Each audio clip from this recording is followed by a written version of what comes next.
Hello there. Welcome to my thought for the day. On today, Christmas Eve, I'm going to look today at the declaration to Joseph that Mary was bearing a special baby. Joseph, of course, was betrothed to Mary. They were going to get married, and they, as was the custom in those days, and ought to be, I think, for all of us, they did not have any relationships until they were properly married.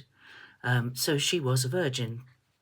And it says in Matthew chapter 1 that she was found, verse 18, when his mother Mary had been betrothed to Joseph, before they came together, she was found to be with child of the Holy Spirit.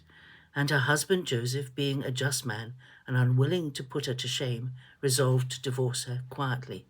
Now, it talks about her being betrothed and then calls him her husband. And the reason for that is that the being betrothed was as binding as being married, but it was before they actually consummated their relationship. And she was found to be pregnant. I think the order of events was that the angel Gabriel came to Mary, and Mary then went straight away to visit Elizabeth, and she was away for 3 months while Elizabeth's pregnancy progressed to the delivery of John, who was later called John the Baptist. And then Mary came home, and she would have been then 3 months pregnant, and she must have then told Joseph that she was pregnant. And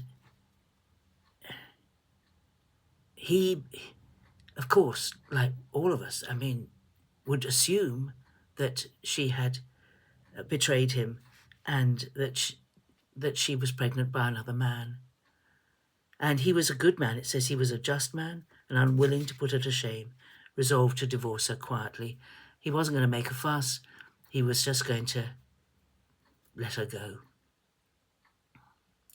And while he was considering this, it says in verse 20 of chapter 1 of Matthew, "But as he considered this, behold, an angel of the Lord appeared to him in a dream, saying, Joseph, son of David, do not fear to take Mary your wife, for that which is conceived in her is of the Holy Spirit, and she will bear a son, and you shall call his name Jesus, for he will save his people from their sins." And then it goes on to say that this fulfills the prophecy from Isaiah chapter 7, verse 14. "Behold, a virgin shall conceive and bear a son, and his name shall be called Emmanuel." When Joseph woke from sleep, he did as the angel of the Lord commanded him. He took his wife, but he knew her not until she had borne a son, and he called his name Jesus. So they had no physical relationship until the child was born. It's quite clear here. And Joseph doesn't get a lot of mention in the scriptures. He's mentioned here, and then he's mentioned when Jesus is born, because he traveled, of course, with his wife to Bethlehem from Nazareth, where he lived. And then he's mentioned when Jesus is left behind in the temple when he's 12 years old. And then Joseph disappears off the scene. But he must have been a very special man to be entrusted with sharing the bringing up of his son. And his son Jesus was known as the carpenter's son. We see that in other passages in the scriptures. So his father was a carpenter, and he taught his son how to be a carpenter. He was a skilled man with his hands. But the thing that I really wanted to talk about this morning was the fact that God speaks to us in different ways. The Lord spoke to Mary, sending an angel, the angel Gabriel. And an angel was sent to Joseph, but in a dream. And dreams can be very valuable. There's a lot of dreams in the scriptures. There's Joseph's dreams, Pharaoh's dreams, the dreams of Nebuchadnezzar in Daniel, a lot of dreams. we have to be careful about dreams, but sometimes dreams are very important. And in fact, the next chapter of Matthew, which talks about the wise men, again, Joseph gets a dream, and I think even the wise men get a dream. I think they get a dream. Yes. Well, yes, they get a dream. So it is, it's God uses various ways to speak to us, and it's wonderful that he has so many means of communication. But of course now we have the Holy Spirit within us, that just as the Holy Spirit birthed Jesus, so the Holy Spirit gives us birth. So we need to remember Joseph and thank God for his kindness to Mary, for his willingness to look after her, to make sure she wasn't disgraced, to honor her.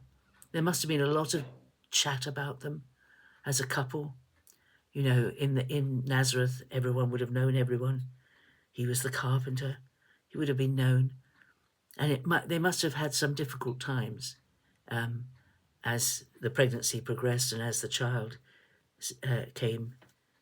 But Joseph took it on board in response to this vision, this dream with the angel. It doesn't say the angel Gabriel.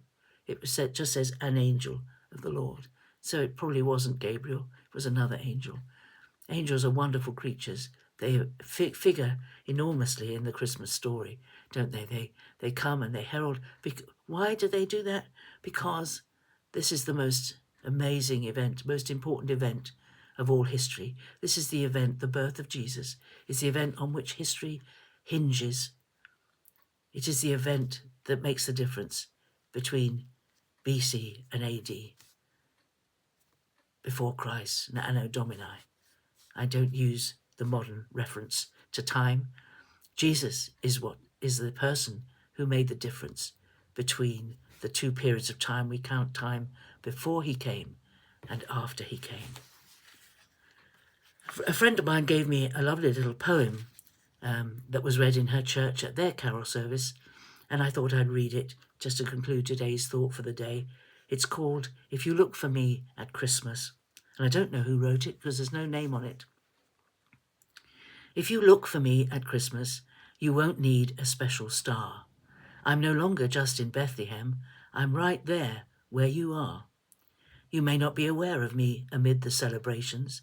You'll have to look beyond the shops and all the decorations.